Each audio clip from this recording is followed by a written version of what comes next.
Before you begin your road trip, ask yourself, do you really need 5 full suitcases? With the 2026 Kia Sportage X-Pro's class-leading cargo space, you'll have room for what you need. Find out more at your local Kia dealer today. Keep the adventure going. Kia, movement that inspires. Call 800-3334-KIA for details. Always drive safely and obey all traffic laws. Comparisons based on second row legroom and cargo space behind second row seats in the subcompact SUV class according to Kia segmentation as of October 2025.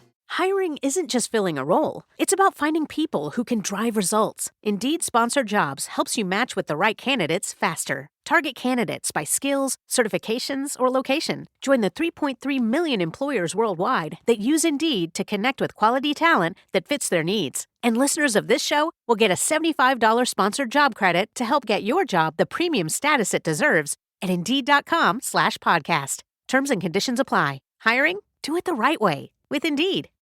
Adobe Radio. The future of alternative. This is Tess Miles. And now here's your automotive captain of cars, Nick Miles.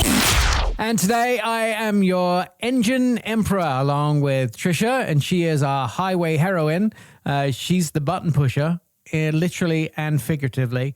And our cruise control colonel, Marconi from Chicago. And yeah, so Marconi's talent is to grab the most embarrassing portions of the show from last week and then replay them to us constantly. So we have to suffer. Exactly, you get it now, don't you? That was me was spinning a bicycle tire that was rubbing. That's Nick laughing. I thought you were going to pass out. Me too. I did too. You get that laugh from me when I really, really laugh hard. Well, I turned on my camera and I was naked, and you were like, "Oh, wait, hold on a second." First of all, have you ever been naked? Like have you ever taken all your clothes off? Yeah, I'm never nude. Yeah. That's right. Even in the shower, Yeah. I'm wearing jorts. You have a hoodie in the shower. Yes. Just to get you. And my license plate is A New Start. There you go. I hope not. But there you go. Great week. I spent People the that watched Arrested Development know what I'm talking about. Yes, I do. I spent the week at home catching up and having meetings, and I'm going back on the road next week. So you're bragging about meetings? Well, they weren't. No, you know what I brag about? Not having meetings. I was bragging about that's being. my life. I was bragging about being home for a week. So let me tell you my cheese story. I want you to Beaverton Bob's cheese is amazing. Now there needs to be. Wait, hold on a second. You need to isolate that. Explain this a little bit. Beaverton You can't Bob's just cheese. jump into Beaverton Bob's cheese without explaining that. So if you did or didn't know, Bob Lanphier, Beaverton Bob, has a winery. It's Lanphier Cellars. And You're right. If you travel down I-5, it's at the Aurora exit. Really big building. You can see it from the freeway. It's really nice, beautifully done, very tasteful. But I went over there to have a meeting with him, and I think he was with his wine master. Is that what the guy that makes the wine was there? Sommelier? No, that's the person that serves the wine. I'm not sure what you call. I just like saying sommelier. Yeah, me too. I told somebody I would work that into the show. It's very French. Now I get $100. It's very French. So he was there, and Bob just said, "Do you want to bring some food out to the lady who was running the tasting rooms?" And she said, "Sure." And she brought out this round cheese that had a crust on it. That like a Stilton? No, it was the soft cheese that you buy at Christmas. B-O-U. What? Busen. Can't remember what it's called. Anyway, they put a panko crust on it. They had cooked it in the air fryer just to soften it up. And then they put hot honey on it. And it was so good. I can tell you, Bob's wine, right? He has a hibiscus wine down there too. Bob Lanphier makes a hibiscus wine, which is really good. But his cheese, it's going to be world renowned. It was so good. I think I probably Is it ate called half of Beaverton it. Bob's cheese? I know, or do it you have a should different be. name for it? I don't know if there's. I have to look at what it was called on the menu. Maybe we can get the menu online from Lanphier Cellars. It was One of the that best was things. what was going on. When Nick tried to FaceTime me right after that, I was like, dude, what's going on with you? It's okay if you laugh so hard that God, a little no. fart flies out of your butt. Yeah, it's fine. You're fine. You were laughing. You were carrying on. You were loopy on wine. I've never seen you like that. Actually, we were pretty good. I tasted the wine, like they poured me like a, wafting at the bottom of the glass. And then How many switched. waftings did you have, though? Just I had one little taste, and then I went to soda.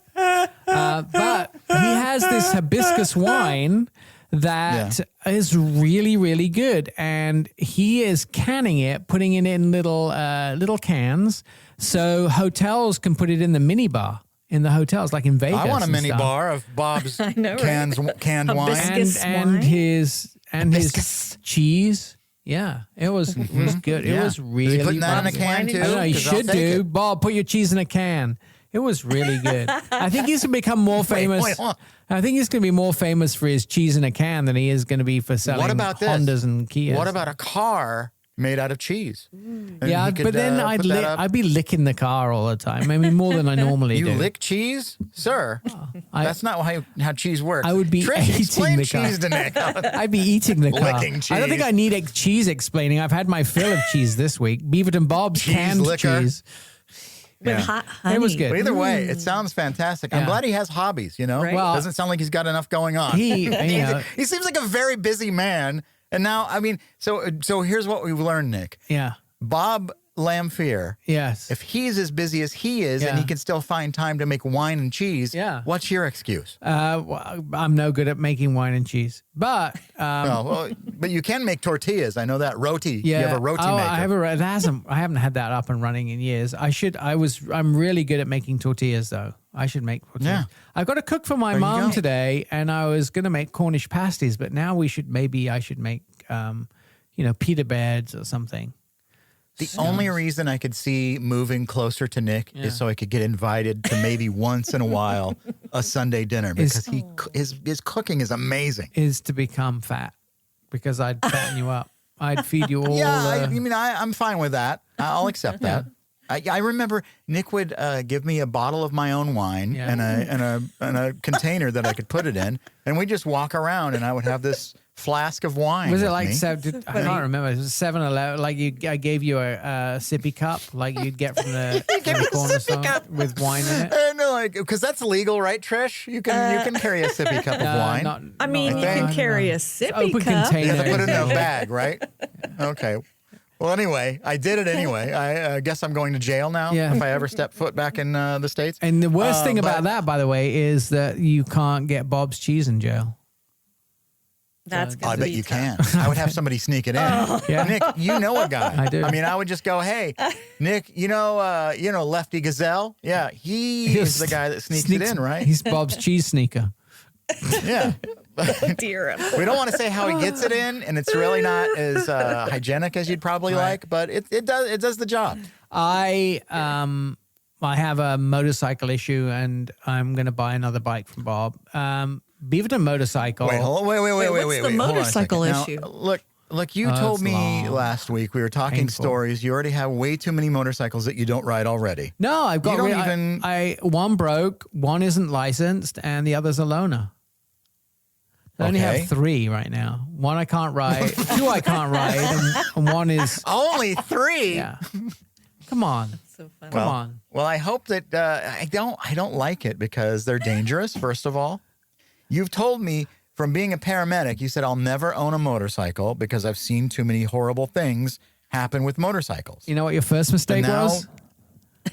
Believing it. Listening to anything I said. Yeah, that was your error. That was your error. Well, here's the thing: is it wouldn't be fun if I didn't ruin something. Yeah, and that's how it goes. I mean, I have to ruin everything I touch. Now, how can I ever trust again? Don't. You've betrayed me again. Again, another thing that you should never be doing is trusting me. So why are you getting a motorcycle? I'm going to buy another one because the battery in my electric bike went bad. And I'm having a dispute with the company that makes it because they didn't tell me anything about having to, how to maintain it. And so it done less than 125 miles. So So you're going to buy the same one again? no, I'm going to buy a gas bike. I'm gonna buy. I'm thinking. Well, it like, seems like a perfect time to get anything involving gas. Yes. Well, it's motorcycles That's a great are really move. You're making great inexpensive. moves. Motorcycles. I love these moves. Nick is always like, yeah, I really got to get this show going, or I'm going to have to figure out, get another job or do something else, and then he's like, oh, I'm buying a motorcycle. That seems like a great investment. Well, no, because I'll do some fabulous deal where everybody will be happy. That's what I do. I'm a deal maker. You make everyone happy? I'm a deal maker with a rusty, apparently, or with a rubbing tire, because that's what you can hear. This is what it's going to sound. I'm going to be driving by and it'll be on the side of the road. Like, what is that Nick? It makes me feel like an old bicycle that needs oiling, doesn't it? Yeah. Yeah. It does.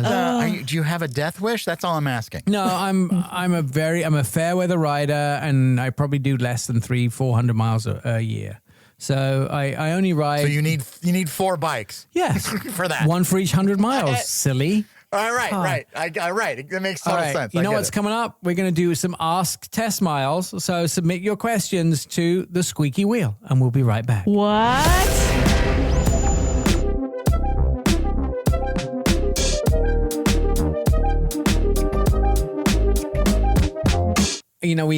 We do commercials in radio, so we cannot get paid, and that's why they run. But I will tell you that I think there should be an option where you could, donate to the cause of the show and then listen to what we say in the break, because I think what we say in the break is far more entertaining. Nick was telling me, and I won't mention any names or anything, Nick, but during the commercial, he was telling me that other car companies get mad at him when he does an endorsement deal with someone else because then they don't want him to do one with them. And I'm like, don't you know how it works, Nick? The person who pays the most money gets your endorsement. That's how endorsements work.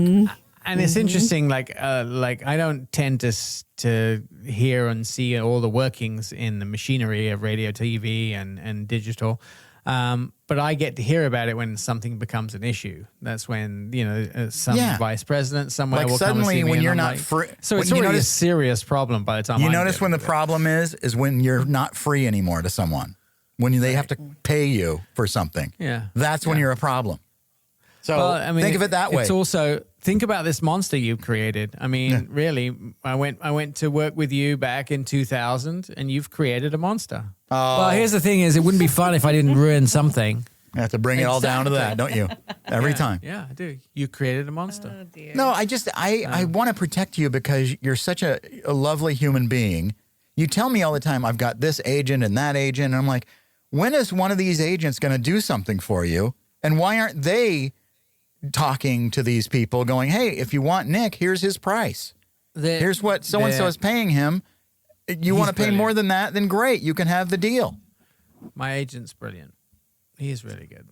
Okay. Anyway, long other story. Let's do some Ask Test Miles. Ask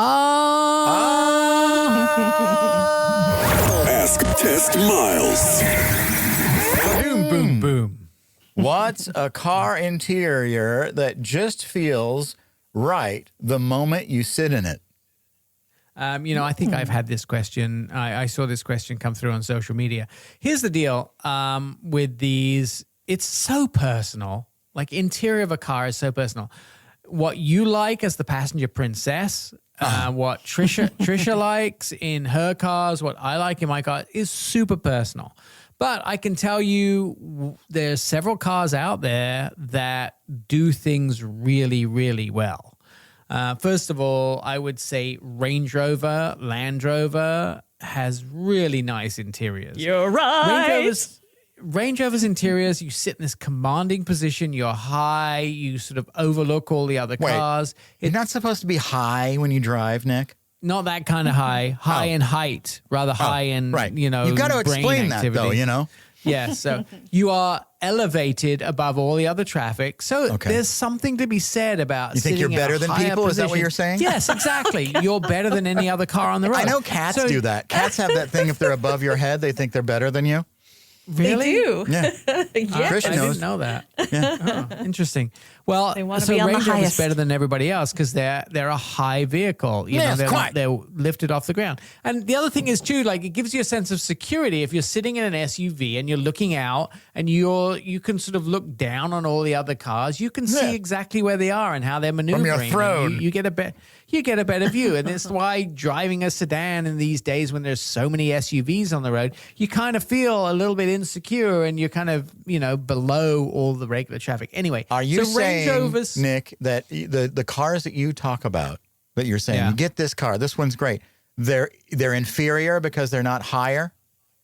Is that what you're trying to say? some people feel that being higher than other vehicles makes them superior. Or But makes you're their saying vehicle you feel superior. that way, right? Or No, you're saying no. I'm talking in generalities, but so let's talk about what I like about Range Rover's interiors. Yes. You have a commanding position. You're sort of up high. It's very quiet in the cabin. Their sound deadening is second to none. Like you don't hear the screaming of the woman holding the sign asking for whatever at the intersection. You don't hear all the You weird can't hear stuff. somebody breathing in the background in your ear. It's like, Exactly. The last thing you want is hearing someone breathing. So why don't you do the show from inside your Range Rover then? I probably could. It would probably sound amazing. It's deeply comfortable. You sort of you're in authority in traffic. It's really, really beautiful. I would say the same with Mercedes-Benz. They have the same kind of feeling on the inside. The one thing I so like about they're- Mercedes, it has nothing to do with the seating, but I like how thick the doors are when they close. They feel like you've got something substantial, I think there's an ad somewhere there. Mercedes-Benz, thick doors. I know, right? Yeah, I can hear John Hamm saying it now. Yeah. I think we He's the should get some voiceover of the voiceover. commercial, if you didn't know. Okay, Yeah. here's another question Yeah. here on, Smiles. Right. do fuel additives actually do anything, or are they mostly marketing? So there's two answers to that.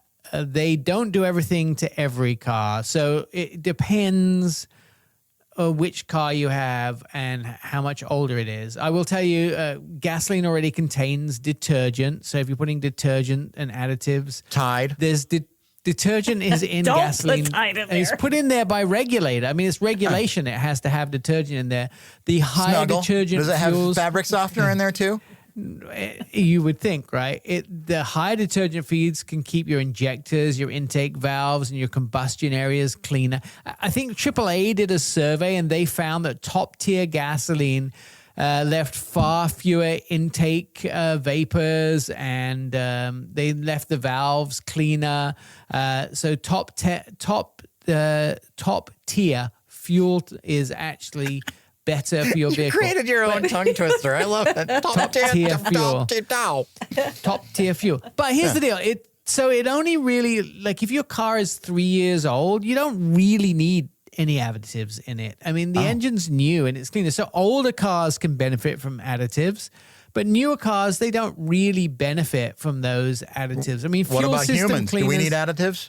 No, well, vitamins. I guess it's like our vitamins. Fuel system cleaners can help if the car has real deposit problems, like if it has gunk in there. Octane boosters only matter if the engine needs more octane. So if it needs to burn hotter. Miles per gallon additives are mostly nonsense. I've never found any that do the job that they claim. And diesel additives are more legitimate than many gasoline additives. Diesel needs a little bit of extra help. It's a fuel that doesn't quite run the same way as gasoline does. Could So, somebody pour some Persil laundry detergent in their gas? Does that help? dear. No, that would be a bad idea. But I will tell you that maybe just talk to your mechanic first and ask them, will my car benefit from whatever additive that you're adding? And they know your engine, or hopefully they know your engine well enough to know if it's going to benefit. But I would tell you, unless the engine has problems and it's an older vehicle, it's unlikely going to make any noticeable difference. There you go. Ask your mechanic if fuel additives are right for you. Yeah, exactly. It sounds like some kind of drug advert, right? It Yeah, does. exactly. Most definitely. Smiles. Okay. All right. 2 What's seconds. the deal? Oh, we're running out of time? We're out of time, Yeah. Trish? Well, Well, there you go. You see, where your answers are so in depth that we only had time for 2 questions, but we'll have time for news when we come back on Test Miles.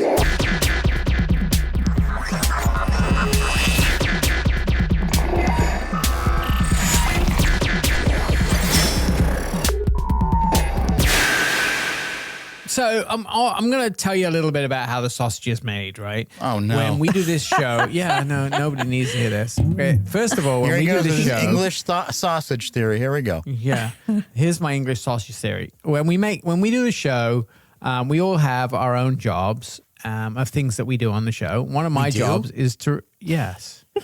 As I hate to say it, but you do the bulk of the lifting. I mean, all of these. What do you hate to say it? Well, because I probably won't ever hear. I mean, I'm admitting it, right? Telling you that I know that you do the bulk of the lifting means I probably open myself up for criticism. But still, Trish has to actually drive physically somewhere. I work from the convenience of my home, and so do you. So Trish is doing the work. I mean, she goes in and keeps us on the air. But the convenience of my studio is on my estate, but it's not. Like I have to leave the house to come to the studio. Well, technically, sure. Yeah, that was your own building flaw. You could have. It's still in the on the property. No, phase 3 would have phase 3. Yeah, okay. We're only at phase 2. 1 is complete. Phase 2 has been going on for 6 years now. No, phase 2 has been designed but hasn't been built. I see. Phase 3 would be the joining with a hallway. So wait, you're going to buy a motorcycle before you even finish phase 2. Phase 2, 3, and 4 are probably about 7-8 years of work. Oh my gosh! Just like wow. I mean, when you run a big multimedia empire, things take a while. There's a lot of planning to do. That's right. I agree. I mean, stop laughing. Wheels need audio. I thought that was Marconi. Wheels need oiling. Anyway, so explaining how the sausage is made. We all have our own jobs. One of the things that I do is I write the news, and it's really hard to find news stories that aren't depressing right now. Well, then why? That's the news. You're not trying to do happy time news, are you? Well, I like it to be not so depressing about how. Well, then don't do it. Great in the industry. Nobody's forcing you to do it. I mean, there's no law that says you have to do news. I guess you're right on that one. All right. Well, let's just do it anyway. Just do it anyway. Let's. Here's the happy time news, everybody. We're gonna pretend like nothing bad is going on. Yeah. Here's Nick and Trish. It might not be so happy time news. President Trump says tariffs on cars and trucks imported from the European Union will raise 25% next week. The White House. The White House says the move is meant to push more vehicle production into U.S. plants. For car shoppers, key things to watch is price. Brands that already build here may be better protected, while imported European models could become more expensive if these changes stay in place. Dun, dun, dun. America. Trisha? Tesla says the first semi-truck has rolled off its... Sounds good. What company? Tesla, did you say? Tesla. Yes. I was going to do that. I was going to say Tesla. Mm-hmm. I love the all-electric. Tesla. All right. Sorry, the all-electric big rig is designed for long-haul freight, with Tesla saying the long-range version could travel about 500 miles on a charge. Deliveries are expected to begin this year. If the rollout grows, this could be a major step for electric trucking, especially for companies trying to cut fuel use and emissions. Nick, I thought you wanted this to be a happy time news. You had to bring up Tesla. I mean, they're rolling out a new truck, so it's sort of happy time. Happy time. Is it happy miles on a charge? They're rolling out a new piece of garbage. It's not so depressing times. Rivian says its federal loan for a new Google plant is now expected to be smaller but available sooner. The company says it plans to draw up to $4.5 billion from the Department of Energy in early 2027. The plant is tied to Rivian's next wave of more affordable global vehicles. Now, that matters because it could keep bringing more American-built electric SUVs into the market. Jesus, Trisha? That's so funny. General Motors raised its 2026 profit outlook for a stronger than expected first quarter. GM says truck sales stayed solid, and the company expects a $500 million tariff refund after the Supreme Court ruling. The big takeaway for consumers is that large pickups and SUVs are still driving profits.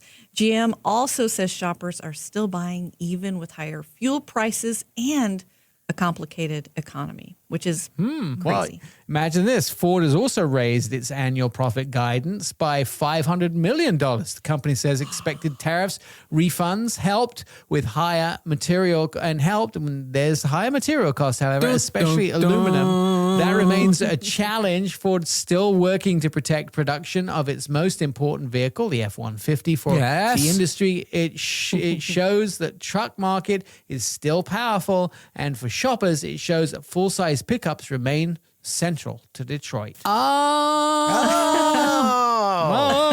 lot of truck stuff happening. That's exciting. Yeah. If you love your trucks. Over to you, Trish. All right. Toyota is expected to report another quarterly profit decline, but there is still a bright spot. Hybrid demands remain strong. Analysts say cost, tariffs, and shipping challenges are weighing on results, but Toyota's hybrid lineup continues with shoppers. That is important because many buyers are looking for better fuel economy without going fully electric. Hybrid remains one of the hottest lanes in the market. Dun, dun, dun. And look, another Tesla story. I'm so glad you can weasel these in, Nick. Do we have time for another Tesla story, Trisha? We do. One more. Okay, Tesla sales are rebounding in several European markets, including France, Denmark, Netherlands. Reuters reports registration continues to improve in April after 2 years of decline. The company is still intent, especially from faster-growing Chinese brands, but Tesla is recovering, and it shows the brand is not standing still. Europe remains one of the most important proving grounds for the global electric vehicle race. It's Trisha? okay if you laugh so hard that a little fart falls out of your butt. Oh, dear. Oh, wait. Are we still on the air? I don't know. We have room for one more. So Chinese EV giant. What's that? Go, Trish. Chinese EV giant BYD saw overall vehicle sales fall begin in April, but at overseas business, it is growing quickly. Reuters reports BYD passenger vehicles and pickup sales outside of China jumped 35% to about 130,000 vehicles last month. That shows how aggressively the brand is expanding beyond its home market, even when the domestic market cools. Global EV competition is still getting stronger. Awesome. They will be the biggest car company in the world very soon, BYD. Yeah. They're going to be absolutely huge. Does BYD stand for something, or is it just BYD? In Chinese, you'd have to be able to speak Mandarin to know what it is. No, I don't know. I thought it was really like BBD, Belle Biv DeVoe, but it's BU DeVoe. No? No. It's BYD is the name of it. ABC, I don't know. BBD. Bring your drink. No. Yes, bring your own exactly drink. That's what they were thinking when they named an electric car company from China. Yes, exactly what they were thinking. I don't know. They're a very, very big company, and they do some absolutely crazy vehicles, like ones that go on water. And why don't you have one? You could be driving to work on the Willamette River. Come on. They don't sell them in the U.S. You get out on the waterfront, you step across the goose feces, and you come into work. They actually go across water? And are they also able to drive on land? Yes, of course. Both? Yeah, it's a car company. That's great. And their cars can go on water. They can drive on water. One of them can. At least they're like why haven't you gotten to test drive one of these? Because they're only sold in China right now. I take a trip there. I mean, come on. You're a world traveler. No, I'm already planning to go to Germany next week. Sorry, I'm busy. Get on Spirit Airlines and go. I wish if they went anywhere, but they don't. All right, next up, it's another round of Ask Test Miles. So get your questions ready and submit them on social media.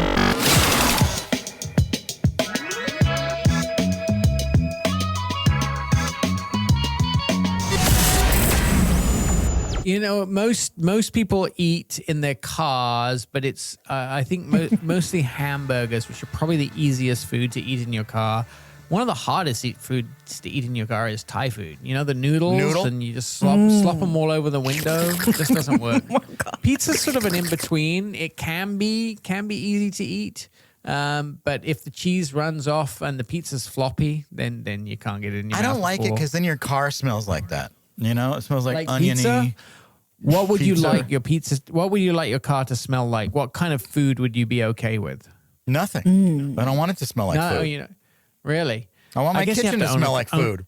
You Why have I make to, food I guess at you home. have to own a car. You have to own a car to have it smell like something. But the one of the things that I like my car to smell like is not Indian food. I love Indian food, but if you ever go on a plane and someone brings Indian food on a plane, everybody gets to share in the smell and nobody gets to share in the food. Who brings Indian food on a plane? They should be. That's a criminal offense. Exactly. It should be, shouldn't it?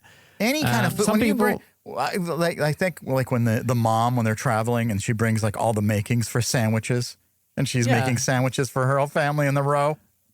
I saw think that video. It's better if you make them before you come, but you know, there you go.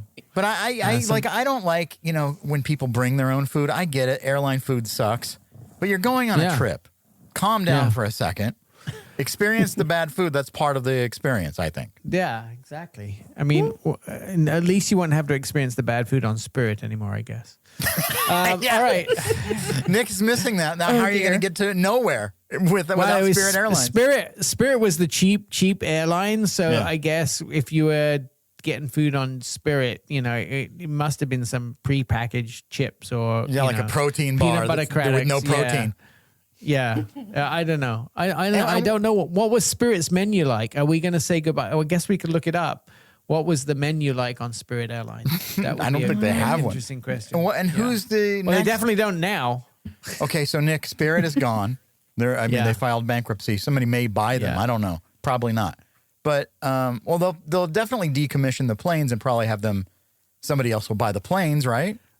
I don't know. We could. There was a good question to ask an airline, a reporter is what's next for what the remnants of Spirit. Well, Nick, you know all these reporters. How come you never invite them on the show? Well, it just happened today, so maybe we'll have to. Don't you know everyone in local television? Not everyone. I know 94% of people. We should have a different reporter on with a different topic every week. I think you could do that. Could you do that? Yeah, I could. We could have Raul on from Fox 5 San Diego one week, and we could have Carl on from Fox 6 News in Milwaukee. Yeah, Carl's a great guy. He's actually Swiss. Did you know that? Carl's from Switzerland. Yeah. Not until now did I even know who Carl was, but I'm glad I do. Well, I feel like we're best friends. I would have thought you knew. Yeah. Well, now soon we'll be besties. All right. Let's ask some Test Miles questions. Ask Test Miles. Let's do it. Ask Test Miles. What? Oh, okay, fine. What's the truth about the fast charging and battery degradation over time? What's the truth? Well, from personal experience, I had to learn this the hard way because I had a battery go bad because I didn't charge it enough, apparently. On your motorcycle? Yes. Wait, you didn't know that you have to charge the battery over time or it goes bad? You're the expert. I had the battery charged at 60%, but apparently the 12 volt needed charging as well. Didn't know that, did I? Well, there you go.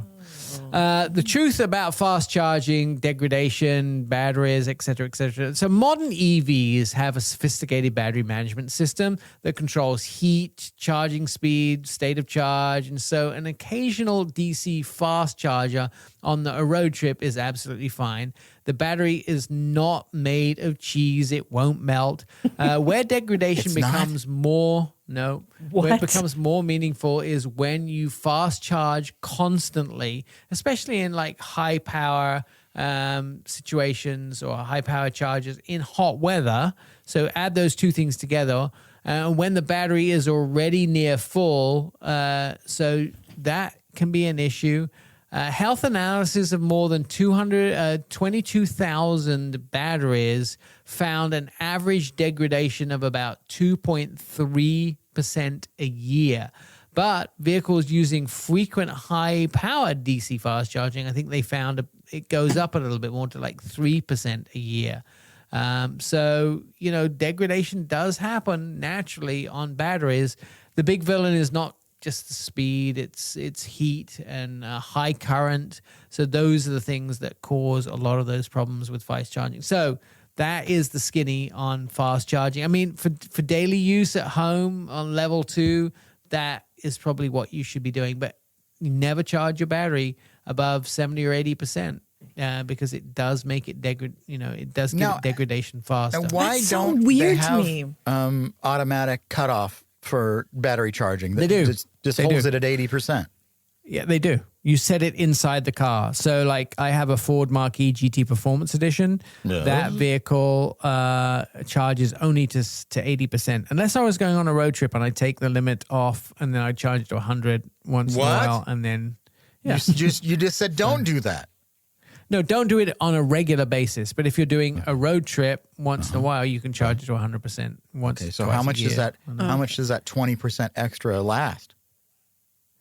Well, it depends totally on what car it is. For me, 20% of my charge can be about 40 miles. Wow. In distance. So to your depending on next the time snacking of station, basically? Yeah, I mean, absolutely. Or the next bathroom break, the next vending machine. If you're driving on the freeway between Chicago and Indianapolis, what is it, the 465 or whatever? Nobody wants that. Is? Why would you ever do that? Well, I do it all the time when I used to come to Chicago, driving to Indianapolis to do TV on Fox 59 or CBS 4 in Indy, and then on WGN in Chicago. Are you coming back to Chicago? My plan is hopefully be back in June, but we're still negotiating with WGN about whether it's going to work for them. Nick told me that they woke him up the other morning. It was very important, and you had like a group of people sitting by, like, I questioning you. So my phone was on Do Not Disturb, and I got the voicemail that they called at 7 o'clock in the morning. And So you I called didn't them right actually back, and then they were in a meeting? I did, and they went straight to voicemail when I called back. So I wasn't that important, apparently. Well, the thing is I want you to be on WGN because then you have to come out to Chicago every quarter. Yeah, basically. Yeah, I like that. I agree. That would we be can go to fun. sushi. We can hang out. Yep. And then and Nick tells me all about hybrids, and things that are the technology. He tells me stuff he can't talk about publicly because it's on a, what do you call it, an embargo? Yeah. So, I mean, obviously, I can't You talk get about all the hybrids dirty publicly. secrets. Yeah, he You get the released it. dirty- He's like the straight up Lucky. removed. He's closed on the radio, but he's open to the right people, for the right money. I'm open in private. Yeah, that's right. That's how it works. That's how it works. Do we have time for another one, Trish? Yes, one more. Nick, I think. are hybrids still a better option than full EVs for most drivers right now? I would say absolutely. Yes, most drivers Yes, right it now. is. A regular hybrid is still safer, easier, more practical. You're more choices right. than a full EV. I mean, there's more hybrids on the market than there is full EVs. Not because EVs are bad in any way. They're brilliant for the right person, but most drivers, I think, make more use of a hybrid vehicle. It's more reliable charging because it doesn't need so much of a charge.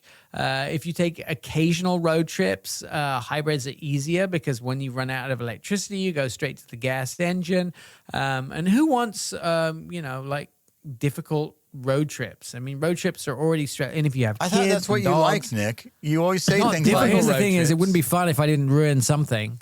Yeah, That's true. But that's a completely different. I Like, mean, why do you always ruining bring things- soggy sandwiches? There's no reason for that. I've never made a soggy sandwich in my life. So a regular hybrid gives you 3 big wins: better fuel economy, no charging requirements, and more gas station convenience. And who doesn't love a bit of gas station snacking? Consumer Reports, I think, showed that the convenience of hybrids is much better for drivers, and I would actually support that 100%. Full EVs make more sense if you can charge at home. Drivers mostly like to do full EVs on things like a daily basis, like charge them at night. those type of things. So absolutely hybrids are better. And sales show that too. Most people are going away from full EVs, going to hybrids. Aside for that question, what is the best hybrid to sit in and cry while eating gas station hot dogs? I think depending on which gas station it is, any hybrid would work. Oh, okay. And what is the best gas station hot dog? Do you know? Do you have a favorite? Oh, no, I do not have a favorite. But you know what? The answer coming up on your late local news. But first, I have a favorite podcast. That's Test Miles. And you can find it 24/7 at testmiles.com, plus all our videos, articles, and pictures of Marconi when he was 12. What? Follow Test Miles on Instagram. Like and leave a comment or ask a question on our latest post. At Test Miles. Give it up for Adobe, everybody. Before you begin your road trip, ask yourself, do you really need 5 full suitcases? With the 2026 Kia Sportage X-Pro's class-leading cargo space, you'll have room for what you need. Find out more at your local Kia dealer today. Keep the adventure going. Kia, movement that inspires. Call 800-3334-KIA for details. Always drive safely and obey all traffic laws. Comparisons based on second row legroom and cargo space behind second row seats in the subcompact SUV class according to Kia segmentation as of October 2025.